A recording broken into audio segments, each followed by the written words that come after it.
everyone, and welcome to the Squiggly Careers podcast. I'm Sarah, one of the founders of Amazing If, and I'm here with Helen, my co-founder. Hello everyone. And this podcast is designed to help you develop the skills that you need to be successful in a squiggly career. I think sometimes we assume everyone knows what we mean when we say squiggly career. You know, that squiggly career thing that we're all just having all the time. Which I think people do intuitively. When you say squiggly, people kind of get that means that careers are becoming, I guess, they're changing more frequently. We're all changing roles more frequently. There is just so much change, I think, happening for us and to us, that idea of a career ladder that perhaps some of us thought we would be climbing is rapidly disappearing. And what we really want to help people do is really think about your career, you know, how you're spending your time in your career, what are the things you want to do and how you can get there, and make it as practical and action focused as possible, so that you hopefully listen to these podcasts and can go away and do more things, do things differently tomorrow, next week, next month. So that's what we really hope we're kind of achieving with this podcast, and we love to hear from you. So if you're following us on Instagram, you know, if you're on LinkedIn with us, please do let us know what you think of the podcast, what you're finding most useful, what you'd love us to improve. There's actually a really good way of doing feedback on things, which I'm not sure we've talked about before on the podcast, and this is just a really extra kind of helpful hint and tip for today. If you are doing feedback on things, it's really good to use something called WWWEBI, which is what went well, even better if. So we would love to know for our podcast, coaching people on how to give us feedback. I love it. Yeah, in the format we've just given you, what's going well about this podcast for you? What's most useful? What's the bits you always remember? And if you could think of one thing where it would be even better if we did something, please let us know what that is. Whether it's the length of the podcast, whether it's the content, whether it's the style, just one thing that would make it even better for you. We would love to know what you think. So today, on to today's topic. So today is a bit of a back to school theme. So it's September. Hopefully most people have managed to have a break over the summer. Helen and I are actually going on holiday in the first week of September. Yeah. We're waiting for everyone else to come back from holiday so that we can go. So we're hoping that people are listening to us probably just as we're coming back from holiday. Yeah. So we thought this is often a bit of a reset moment for people in terms of you're sort of 3/4 of the way through the year, your January New Year's resolutions are a distant memory. And often in January, we make all these resolutions about work, what we want to do differently. And it's often about now where you think, oh no, I've maybe not spent the time doing these things that I was hoping for. So today we're going to take you through 5 ideas of things you can do to sort of recharge, reset, kickstart, spending a bit more time on your career and your career development. So I'm going to go through each one at a time, give you some practical ideas, loads of resources and links today, and also share a bit of our experiences of kind of how we've done each of these things. So are you ready? Yes, ready, we're Helen? ready. I feel like we're doing I Top of the Pops for people who are old enough. You know, like the countdown where it's like, do, do, do. In at number 1. Can you continue that for the rest of the podcast? Yeah, but I can't quite remember the whole tune. No, but in at number 1 is fine. That sounds a bit like Bullseye, though. Also an old reference. Yeah. Moving on. So in at number 1, which now sounds really boring based on that, set your objectives. But that is our first tip in terms of it's September, you're 3/4 of the year. However you do this within your organisation, just spend the time thinking about what have you achieved so far? What are your objectives until the end of the year? Have you been really clear about those objectives? And actually, have you had a really good conversation with your manager about those to make sure they're not just things that you think you should be spending your time doing, they're also things that are the right things for the organisation, the right things for your team? And I think it's really easy with objectives as well. You set them at the beginning of the year, whatever, you know, some people's beginning of the year at Microsoft, for example, it's July, some people's January, but you set them at the beginning of the year because it's kind of the process that you have to follow in your company. And then you're like, brilliant, that's done until the end of the year. But actually, I love objective setting, and I think we've had conversations. Oh, Sarah's just laughing at me. But you have said in your new role that actually, like, how important objectives are becoming.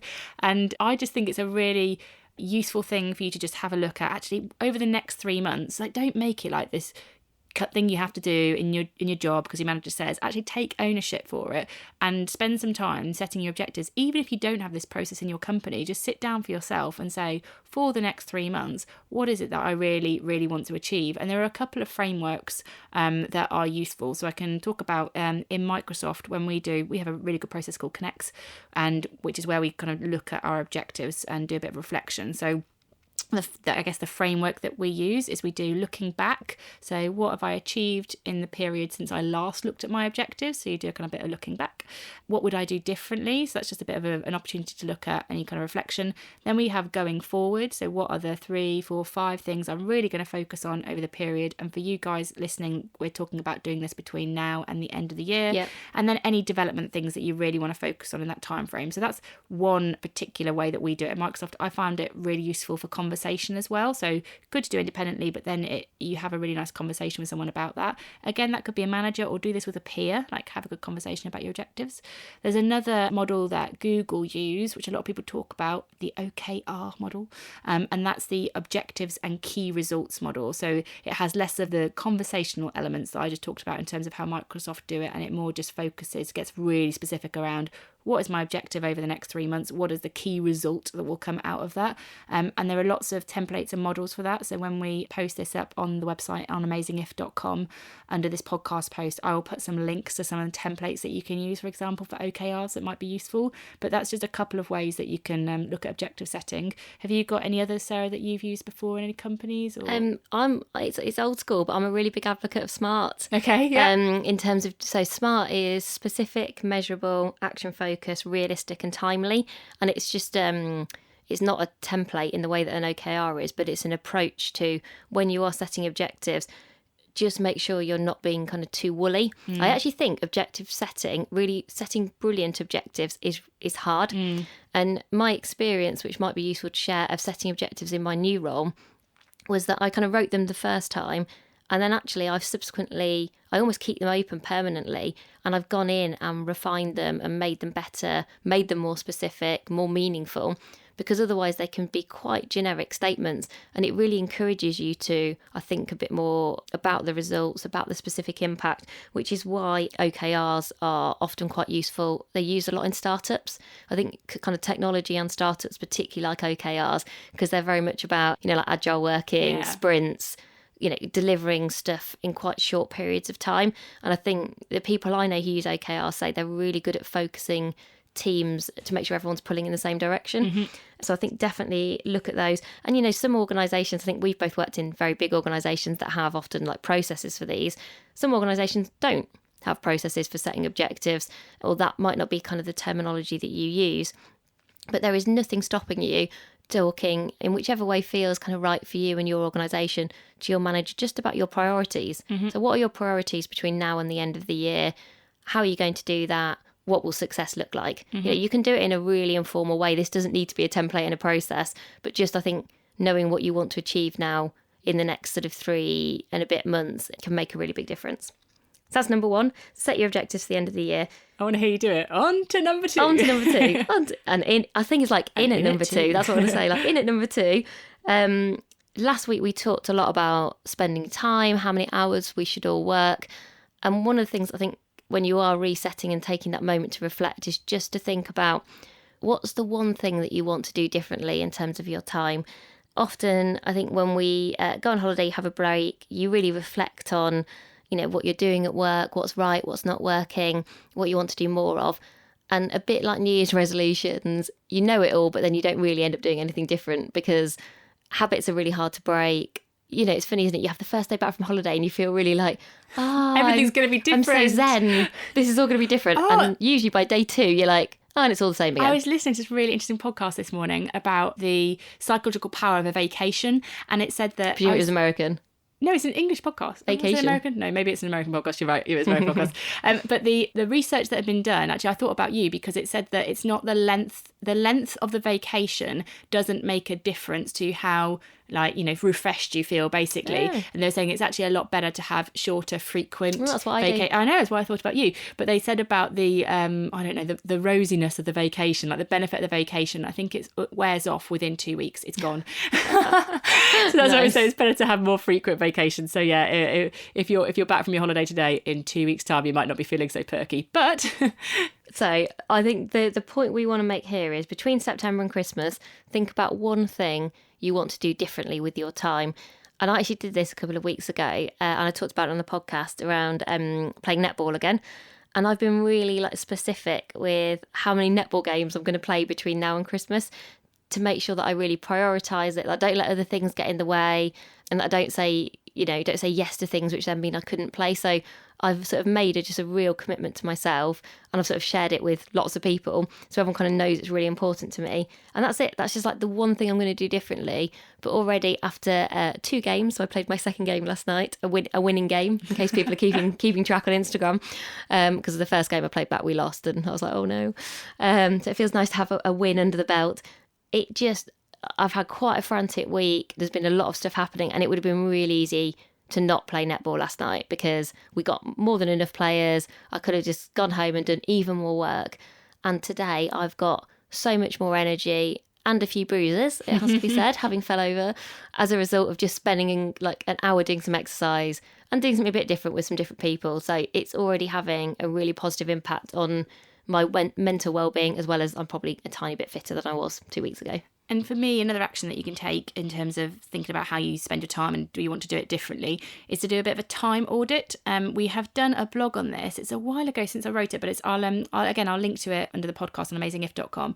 But the way that you do a time audit is you look at kind of how much time you've got in your week. It's useful to break it down by hours, so how many hours a day you're awake, and even into half hours if you want to really get into the analytics of it. And you look at how you're spending that time. So categorize it. So for example, my categories might be sleeping, eating, in meetings, commuting, learning, relaxing. They might be the categories for my time, and look at how many hours in a week you're spending against those categories. Now, there isn't actually a right or wrong answer, but it's what you're happy with. So for example, if I think, actually, do you know what? I want to spend some of my working week learning, or I want to spend a portion, 10% of my working week, I want to spend relaxing. It's not until I do that audit that I can actually see, is how I'm spending my time reflective of how I want to spend my time?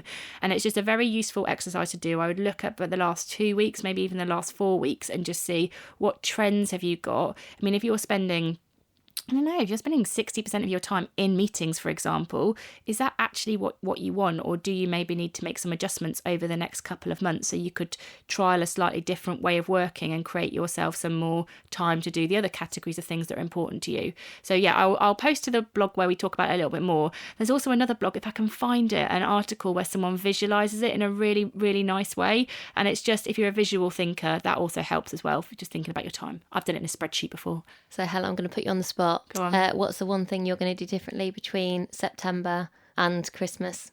I'd like to read a little bit more. I feel like I've really dropped that. And for me, reading is, I don't know, it's just an important way of learning. I'm doing some coaching qualification stuff at the moment, and there's reading I want to do around that I've not done as well. I've got a brilliant book sat on my desk called The Future of Work that I really want to get into. So I am going to commit more time to reading.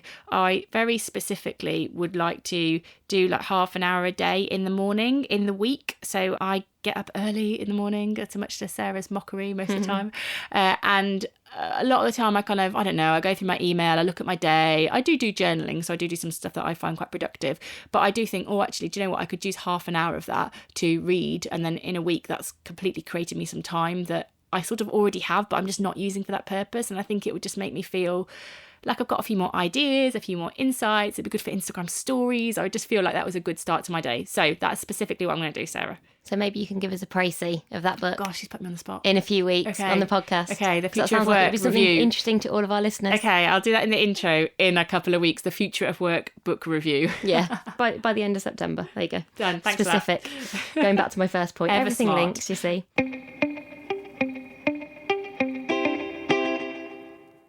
In at number 3, our next piece of advice is spend some time between September and Christmas regularly investing in yourself and your learning and development, and think about practically what's the best way to do that. And I think sometimes when you're thinking about, what you need to learn, it is something that becomes bottom of your to-do list. You know it's important and you really want to do it. It's just hard to find the time. And a few things I'd encourage you to do as you're starting to think about investing in your learning: work out how you learn the best. Like, what learning gets you most motivated? So Helen just talked about, she really values and loves learning through reading. Some people really like to watch videos. Some people really like learning with other people. So don't make life hard for yourself. If you like learning with other people and you like being in that kind of sociable environment, try and work out if there's courses, even if they're online courses, but that you can do that are part of a community. Because sometimes being part of something is a really compelling way to learn. That works really well for some people. Other people, less so. They like to work in lots of different ways. The one thing I always ask myself and often ask people kind of in interviews is, what's sort of the last random act of curiosity that you did? And that random act of curiosity could be just watching a TED Talk about a topic you don't know anything about. It could be just meeting someone from a completely different industry or sphere that you just are unfamiliar with. It might be going to an event that you just think sounds fascinating, but is actually quite far away from maybe the world that you work in. And I've done this quite regularly over the last couple of years, and I'm continually surprised how often these very random acts of curiosity also end up being really useful and seeping into your day job. So a couple of examples of ones that I've done there's probably 3 that are really useful. One, I went to something called Lost Lectures, which has actually just come back again, which is sort of like a curated curiosity event, a bit like TED, where they have a theme and there's lots of different speakers, musicians, and artists there. So that's always Sounds like brilliant. A circus. It is a bit like a circus. It's kind of that kind of vibe. The second is I subscribe to a magazine service called Stack, where they send you a different magazine every month. And sometimes I do find it hard to find the time to read those magazines. And then actually I break myself because I have quite a long train journey every day. There is actually no excuse for me not reading those magazines. Mm-hmm. And the one this month is about dogs. I don't have a dog. Though my son's first word was dog. Dog. That's like the one thing you can say. Maybe he could have types of dogs. That exactly. The Dachshund or the... But do you know what? I took the time this week to actually read it, and it's got beautiful photography in. It's got a really good article all about the Isle of Dogs, which is a latest Wes Anderson film, which I loved, and he's one of my kind of favourite directors. So that was really interesting. So that was a really good thing. And then the third thing that I always find kind of really useful is asking someone to recommend someone who they think you should meet, if that makes sense. So someone who you feel is quite maybe really well networked, or someone who you just find interesting. Say to them, you know, I'm just really interested in learning about this or that. Is there anyone that you could introduce me to who you think would be really brilliant in that area? And that could start to be quite specific in terms of something you want to develop. So it might be you just think you'd like to learn more about, you know, women in leadership, or you think you'd like to learn more about gravitas and what that means within the workplace. Asking someone, like, where would you start with that topic? It's basically asking someone for a bit of help can be really useful in terms of just starting you down a kind of new path of curiosity. And my 2 tips are, the first one is to put this in your diary, and don't just put, on a Friday, last Friday of every month, I'm going to spend half an hour on investing in myself. Do that, but also be very specific about the thing you're going to do. And if you can, book it or register for that course or tell somebody about it. So kind of go one step forward in sort of plotting the time in your diary, but allocating what you're going to do specifically about it, and get yourself excited about it. I think then that makes you more likely to do fun. it. It should be really fun, and it's so easy just to put. I've done it before in my career where I've just gone, once a month on a Friday afternoon I'm going to do this. I'm going to put some development time in, and it's so easy to just overwrite that. But it's much better if you've booked the thing and you've told people about it. It just seems to stick in your diary more. And my second point is around on investing in yourself. Sarah's talked very much about going and doing something, going and learning something, going and meeting somebody, which is all brilliant. But also investing in yourself could also be very specifically going to do nothing. Maybe it's about just doing some like meditation or some reflection. Or for me, I've got on October the 5th, I'm taking a whole day of doing nothing. I'm going to somewhere where I am going to relax, reflect. It doesn't even have a phone signal, so I can't take any calls. The idea of you going somewhere without a phone signal really makes me smile. I cannot wait for you to have a day without your phone. I think it may have Wi-Fi, I don't know, but I'm actually going to leave my phone. It's like 10 till 4, and I'm just going to leave my phone. This be the first day this year that you wouldn't have had your phone with you for that period of time. Yeah, do you know what? Probably. Yeah. Probably. I never don't have my phone. It'd be weird. Like again, that could be another thing you could check on me. You can check up on me. Have I read The Future of Work? And did I not have my phone like 10 till? When I say a day, 10 till 4, 6 hours. It's quite a stretch for me. But I think investing in yourself sounds so like add another thing to if you're already doing things, which can be really positive. But don't forget as well, it might be about taking something away that is consuming time, energy, or just giving yourself a bit of space to reflect. Brilliant. So let's move on to the next one. So in at number 4, spend some time making sure you've got a network that is really supporting you with your career and your development. So often I think we all fall into a trap where we might build brilliant relationships with the people we work with, some people within our industries, but those networks can sometimes be quite similar to ourselves. There's a real tendency, for us to want to and enjoy spending time with people who are a bit like us. And a bit, related to the previous point about curiosity, you want a diverse network of different styles and types of people who can help you with your learning, your development, whether that's very specific to the kind of technical discipline you're in, or whether that's just more broadly helping you with exploring options for your kind of career in the future. And I think just pausing for a moment and thinking about, how diverse is my network? If you were to just ask yourself that question, and what gaps have you currently got, and how could you just start to address some of those gaps between now and Christmas? Because you'll already have some brilliant relationships, so just be careful that you're not over investing in those, and that you are also spending a bit of time on kind of new people and exploring new areas. And on that, I think there's a useful, I don't know if it's a framework, but it's basically 3 words that I find quite useful for a prompt, though I always think a little bit cringy when I say it. So it's seed, feed and weed. And the seed element of this is to think about new relationships you might want to start. So right at the beginning, in at 1, we talked about objectives and your key results. Perhaps there's a new relationship that you could build that might help you in achieving those. So that would be a kind of a relationship you might want to seed. Could you reach out to them? Always give first as well. So could you give them your time? Could you help them with some knowledge that you've got? Could you share an article you think is interesting? But just think about how you seed that new relationship. The second is to feed. So this is an existing person in your network that you might want to sort of just invest in that relationship a little bit more. Could you go out for a coffee with them? Could you understand what challenges that they're having at the moment? It's always a really good way of thinking about how you can help somebody, what problems that they're trying to solve, and have you got skills or knowledge or contacts that can help them. And the third one, which is really the cringy one, is to weed.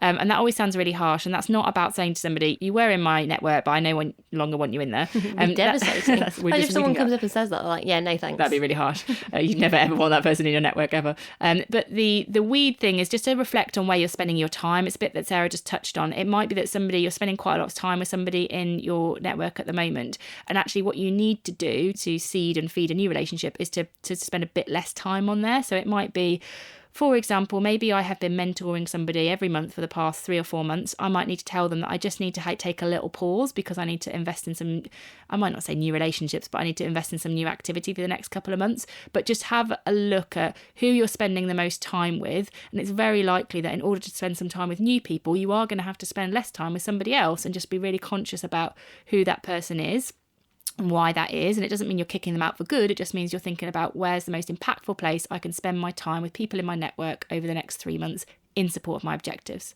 And I know that for some people, you'll be listening to this, and if you're anything like me, maybe like a touch more kind of introverted, networking is not something you ever really want to spend your time on. You want to be ideally by yourself, which is pretty at home with a cup of tea. Yeah, that is always pretty much my ideal scenario. And so it's important, but you don't really want to do it. And maybe you're not kind of even quite sure where to start. My suggestion is, don't forget you don't have to do this by yourself. And so, you can do this. You might have someone at work who also wants to spend a bit of time investing in their network. So maybe it might be something that you do together. Or it might be, think about the environments where you feel most comfortable building relationships. Is it one-to-one? Is it big groups?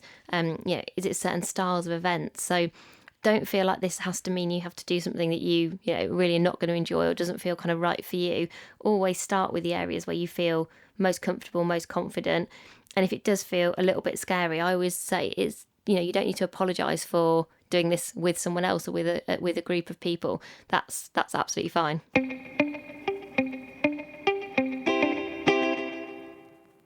So last but not least, and this is maybe the toughest one, but kind of in at number 5, take the time to really invest in the things that you never do, that you know you should for your career, but that you never take the time to do. And just try and do one of these between September and December. So we've come up with some of the things that we think are always on everyone's list, but you never really get around to doing. So my top ones were updating your CV before you need to.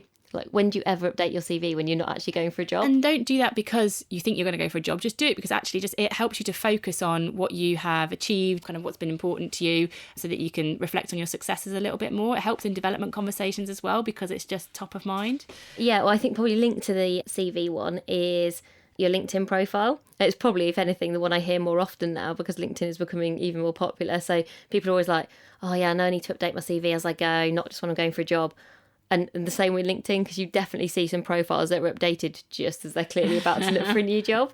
And just LinkedIn profile, even if it's small stuff like, have you got a half decent picture on there? Yeah. Have you written a good summary? Have you made sure that your experience is up to date and, you know, your previous, any career like qualifications or those kind of things? Even if you're just going, I just want to get it so that it's basically correct.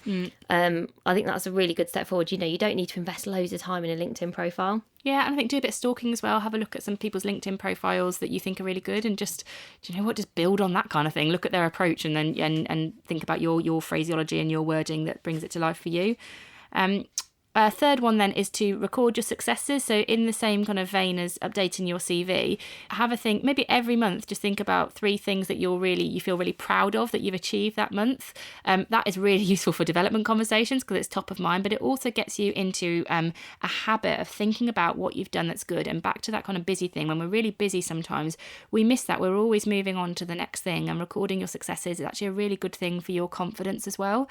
So that is a great habit to build, and it is literally just a case of maybe every week or every month, depending on how much time you want to put to this, just writing down 3 things that you're really proud of that you've achieved or feel like you've been successful in that month.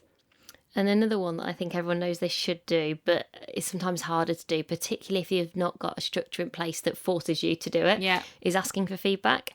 So the amount of development conversations I have with people, one of the questions I will always ask is, oh, you know, have you got some feedback about that? When was the last time you asked for some feedback? And you can tell that people go, oh, it's sort of, I know that would be useful, but, you know, sometimes people are not really good at giving feedback. Yeah. So people have not necessarily always had good experiences with that, or you're just not quite sure how to ask. And actually, you know, we use the example at the start of the podcast. What went well, even better if, is a really useful way of asking for very quick feedback. I sometimes think that people get kind of concerned that feedback needs to be is a really big deal. It's got to be really lengthy. I just think some of the best feedback I've ever had has often been really in the moment, very specific, short and concise, almost like, you know, just after a meeting or just after a presentation. Somebody really recently said to me, we'd done a big presentation and it was, I think the email was less than a line long. It was really like half a sentence. And it was just like, Sarah, that was great. I thought you were really compelling.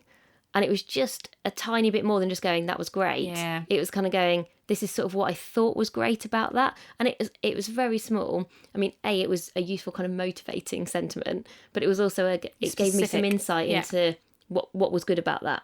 And I think another one, so Sarah talked about what went well, even better if. When have you seen me at my best? That's a great one for some strengths-based feedback. And also another one is, what's your perspective on how I did? And you can add whatever you want in that meeting, presentation. But perspective is it basically means feedback, but feedback has so many connotations for people. Yeah. So perspective is just asking for their opinion on it, which is useful to you. So I think a lot of people are a bit... I don't know, I feel like they're a bit framed by the company process of the annual 360 and that being the feedback thing. And this is just about changing your perspective on what feedback is, and just asking for it regularly, just kind of little bits of feedback that can help you to get a bit more self-aware. And sometimes even teeing people up when you know those moments are coming. Yeah, definitely. So if you're working on something, I remember once asking my boss at Sainsbury's for feedback about a presentation I was about to do that she was going to be in the audience. I already knew the content was right, so I knew what I was going to say was right, but I was interested in my style of presenting. And I just sort of said to her, you know, I present quite a lot, you know, I present quite a lot with Amazing If, and when we're doing kind of training, I really want to make sure that I'm compelling and what I say makes sense. Can you just give me anything specific where you feel like I could be even better at presenting? Yeah. So I started from the perspective of being quite self-aware, knowing that it was something I was already quite good at and wanting to get even better. And then she could just give me straight away as I walked out the door 2 or 3 things that just meant I could just improve my presentation style with tiny tweaks that I would never have known unless I'd done that really cringy thing that's actually useful where you film yourself and then work it out for yourself. Yeah. So don't, we're not suggesting with this you try and do all of those things, but I am there'll be something about you and your career that's probably a relatively simple thing to do, but you put off because you just think, oh, I can't be bothered, I've not got the time, I know I should, but I don't really want to. Try and pick one of those things and just think, imagine how good you'll feel by Christmas when you're listening to our podcast in December and we've all got that kind of nice Christmassy vibe. Maybe we should do the annual review podcast or something. Yeah, we should make sure that we come back to this at the end of December.